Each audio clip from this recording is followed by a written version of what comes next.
Hello दोस्तों, आज आप लोग को हम बताएंगे Voltas inverter AC error code के बारे में।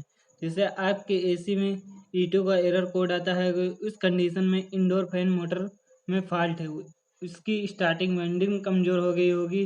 नए पीसीबी में जो कैपेसिटर लगा होता है वो वीक हो गया होगा, उसको चेंज कर देंगे। हमारा अगला एरर कोड आता है E3 का एरर कोड आ रहा है, तो indoor coil temperature sensor fault है। यह सेंसर खराब या हो गया होगा या चूहा वगैरह काट दिए होंगे। इस सेंसर को आपको चेंज कर देना होगा, जिससे आपका E3 का एरर कोड का प्रॉब्लम सॉल्व हो जाएगा।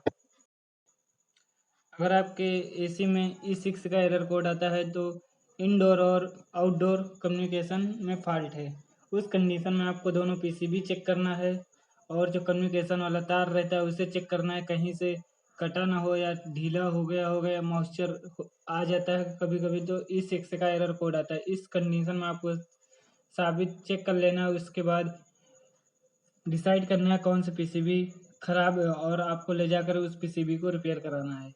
अगर आपके एसी में E8 का एरर कोड आता है, तो आउटडोर कम्युनिकेशन में फॉल्ट है। इस कंडीशन में जो आउटडोर की पीसीबी रहती है, इसमें जो कम्युनिकेशन का सेक्शन होता है उसमें फॉल्ट रहता है। उस कंडीशन में आपको इस आउटडोर की पीसीबी को ले जाकर रिपेयर कराना है, जिससे आपका E8 का एरर कोड चला जाएगा।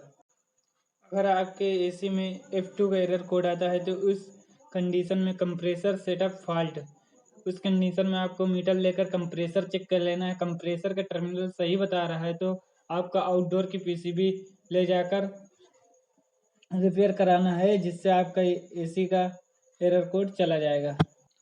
अगर आपके एसी में F5 का एरर कोड आता है, तो डिस्चार्ज टेम्परेचर सेंसर में फॉल्ट है। जो डिस्चार्ज लाइन पर ये सेंसर लगा होता है, उस सेंसर को आपको अच्छे से जांच कर लेना है, कहीं से कटा ना हो या सेंसर कभी ख़राब हो जाता है या जैक वगैरह हिल जाता है, जिससे F5 का एरर कोड आता है। आपको इस कंडीशन में इस सेंसर को चेंज कर देना है, जिससे F5 का आपका एरर कोड चला जाएगा।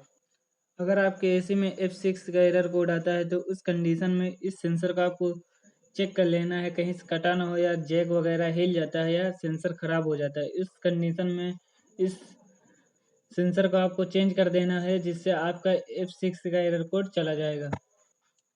आपके एसी में F7 का एरर कोड आता है, तो आउटडोर कॉइल टेम्परेचर सेंसर में फॉल्ट है।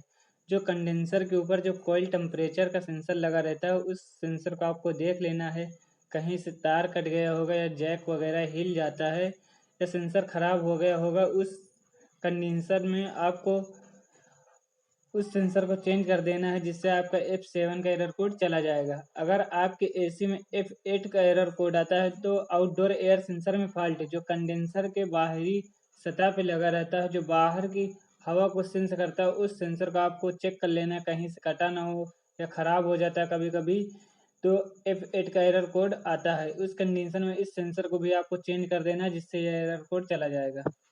अगर आपके एसी में F9 का एरर कोड देखने को मिलता है, तो आउटडोर फैन मोटर में फॉल्ट है।